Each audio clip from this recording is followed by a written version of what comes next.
Hello, કેમ છો બધા? મજામાં? બધાને મારા જય શ્રી કૃષ્ણ. હવે ઘરે ઘણા લોકો ઘી બનાવતા હોય છે, તો તમે પણ ઘી ઘરે બનાવતા હશો ને? તો કેવી રીતે બનાવો છો?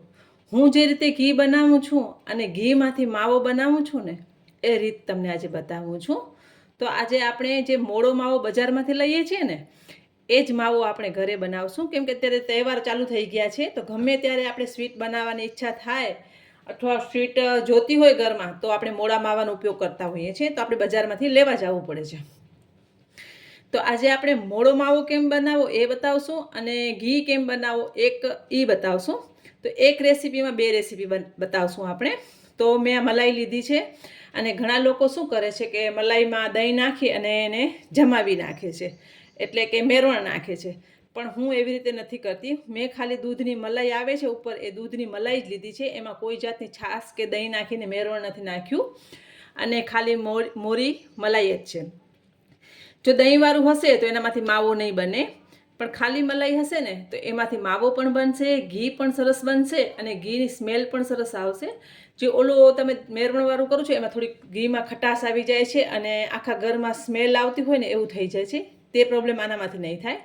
તો આજે આપણે ઘરે માવો કેમ બનાવો અને ઘી કેમ બનાવો બે રીત જોશું. તો તેના માટે મેં દૂધની મલાઈ લીધી છે. હવે દૂધની મલાઈ 3-4 દિવસની જોવી જોઈએ, બહુ ઘણા લાંબા ટાઈમથી રાખેલી હોય એવી ના જોઈએ. તો મેં ખાલી મલાઈ જ લીધી છે. હવે આપણે આમાંથી માવો બનાવશું અને ઘી પણ બનાવશું. ચાલો જોશું. તો મેં એક કઢાઈ લઈ લીધી છે. હવે એમાં જે આપણે આ મલાઈ અને ભેગી કરીને રાખી છે એ મલાઈ આપણે એમાં ઉમેરી દેવાની છે.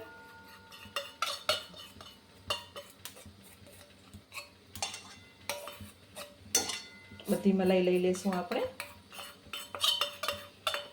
અને ઘણા લોકો ઘી બનાવે જ છે ઘરે, બધા બનાવતા જ હોય છે, પણ બધાની રીત થોડી થોડી અલગ હોય છે. પણ આજે તો આપણે ઘીમાંથી માવો પણ બનાવશું અને ઘી પણ બનાવશું, એટલે બે પ્રોસેસ જોઈએ છીએ આપણે.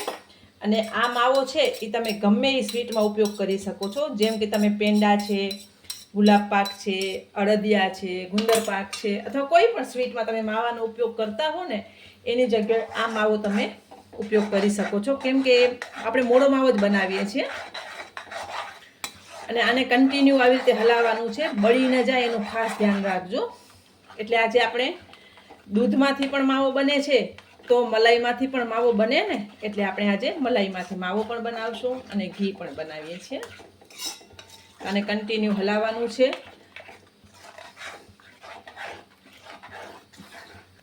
હવે આને મૂકવાનું નથી, કન્ટિન્યુ હલાવવાનું છે. જો મૂકી દેશો ને તો નીચે બળી જશે, અને બળી જાય તો ખરાબ સ્મેલ આવે છે અને મજા પણ નથી આવતી. તો ઘી પણ બળી જશે અને માવો પણ તમારું બળી જાય છે. એટલે એને કન્ટિન્યુ હલાવજો, અને આવી રીતે એને ભેગું કરતા જાજો અને કન્ટિન્યુ હલાવતા જાજો. અને ગેસની ફ્લેમ મેં ફાસ્ટ જ રાખી છે, ધીમી નથી કરી, કેમ કે ધીમી કરવાથી ઘણી વાર લાગે છે. અને જેવું આ ઘી થવા લાગશે ને એટલે ઉડવા લાગશે, એટલે ખાસ ધ્યાન રાખજો કે બળી ન જવાય. આ રેસીપી હું શું કામ બતાવું તમને, કે માવો પણ બનાવી શકીએ અને ઘી પણ બનાવી શકીએ. તો તહેવાર ચાલુ થાય છે, તો ઘણીવાર આપણે બહારે ક્યાંય લેવા નથી જઈ શકતા માવો, તો આપણે ઘરે તરત જ માવો બનાવી શકીએ છીએ, જો આપણી પાસે મલાઈ હોય તો. તમે જોઈ શકો છો એકદમ સરસ લિક્વિડ થઈ ગયું, અને હવે પાછું ઘટ થવા લાગ્યું છે. તો આને આપણે કન્ટિન્યુ હલાવ્યા રાખશું. તમે જોઈ શકો છો સરસ માવો બનવા લાગ્યું છે, અને ઘી પણ છૂટવા લાગ્યું છે, એટલે ઘી પણ સરસ બને છે. અને ઘીનો ઉપયોગ તો આપણે ઘરમાં કરતા જ હોઈએ છીએ. અને ઘી ખાવું બહુ હેલ્ધી છે. ઘણા લોકોને એમ થાય છે ઘી ખાવાથી ફેટ વધે છે, પણ ઘી તો ચોક્કસ ખાવું જોઈએ. ઘી ખાવાથી ફેટ નથી વધતું. રોજ સવારે ગરમ પાણીમાં 1 ચમચી તમે ઘી લ્યો છો ને, તો તમે અત્યારે જે કોલેજન પાવડર તમે લ્યો છો ને, એ લેવાની જરૂર નહીં પડે. અને સ્કિન, હેર છે, બોડીમાં બધી રીતે હેલ્પફુલ છે. સ્કિન માટે, સ્કિનમાં ગ્લો આવે છે, વાળ સરસ થાય છે, અને ઘી પીવાથી તમારી સ્કિનમાં ચમક પણ સરસ આવે છે. તો 1 ચમચી રોજ સવારે ગરમ પાણીમાં પી જવાનું, એટલે ડાયજેશન પણ સરસ થશે. તમે જોઈ શકો છો કે આપણું માવું થવા લાગ્યું છે. તમે જોઈ શકો છો હું કન્ટિન્યુ હલાવું જ છું, અને મૂકતી નથી જરા વાર પણ. સરસ ઘટ થવા લાગ્યું છે. ઘી પણ હમણાં થઈ જશે અને માવો પણ થઈ જશે. એટલે એક જ પ્રોસેસમાં આપણે બે પ્રોસેસ જોઈએ છીએ. અને બે રેસીપી એવી છે કે આપણે કામ લાગે એવી જ છે. મેં એને જરા વાર પણ મૂક્યું નથી, સતત હલાવું છું હું. તમે જોઈ શકો છો સાઈડમાં ચોટે છે. તો એ ખાસ ધ્યાન રાખજો કે બળી ન જાય, નકર બળવાની સ્મેલ આવી જાય છે. અને બજારમાંથી જે મોળો માવો લ્યો છો ને તમે દુકાનમાંથી, એ જ માવો આપણે અત્યારે બનાવીએ છીએ.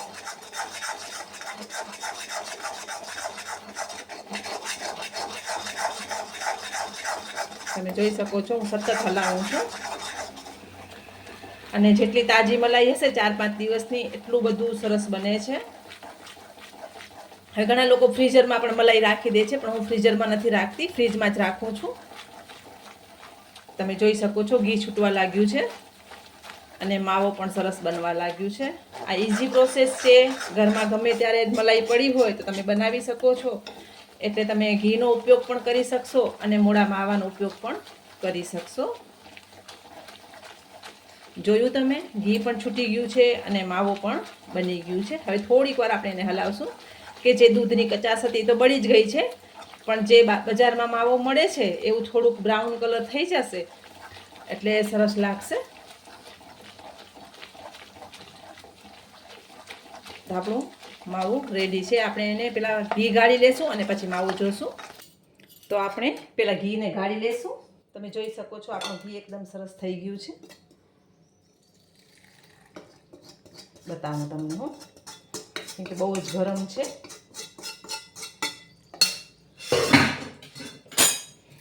આ આપણું ઘી સરસ થઈ ગયું છે.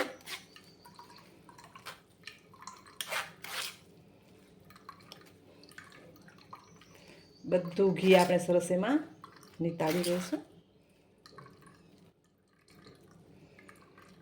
એકદમ ફટાફટ થઈ જાય છે. ઘરનું તાજું ઘી, તાજું માવું તમે ઉપયોગ લઈ શકો છો.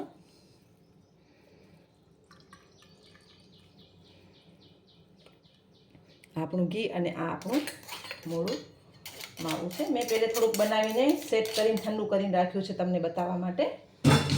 પછી આવી રીતે એને કોઈ પણ એક વાસણમાં લઈ અને થોડીક વાર ફ્રીજમાં સેટ કરીને રાખી દેવાનું છે. તો મેં બનાવીને રાખ્યું છે એ તમને બતાવું. તમે જોઈ શકો છો આપણું ઘી કેવું સરસ થયું છે. એકદમ ઘરનું ચોખ્ખું ઘી. ઘી પણ એટલું સારું ઉતર્યું છે અને આપણે માવો કર્યો એ પણ બહુ સરસ બન્યું છે. તો મેં તમને કીધું એમ કે મેં તમને બતાવવા માટે બનાવી અને ફ્રીજમાં થોડીક વાર સેટ કરીને રાખ્યું હતું. તમે જોઈ શકો છો આપણો મોળો માવો છે. પછી આપણે આવી રીતે એમાં કોઈ પણ રેસીપીમાં લેવું હોય તો તમે આવી રીતે છીણીને લઈ શકો છો. તમે જોઈ શકો છો એકદમ સરસ માવો તૈયાર છે અને છીણ પણ સરસ થાય છે. ફ્રીજમાં થોડીક વાર સેટ કરવા મૂકી દેશો ને એટલે બહુ સરસ થઈ જાય છે. તો આપણે સર્વ કરી લેશું. તો તૈયાર છે આપણો મલાઈમાંથી માવો અને ઘી. તમે આ બંને રેસીપીનો ઉપયોગ કરી શકો છો અને બંને ઘરે ઇઝીલી બનાવી શકો છો અને બહુ સરસ બને છે. એકવાર ચોક્કસ ટ્રાય કરજો.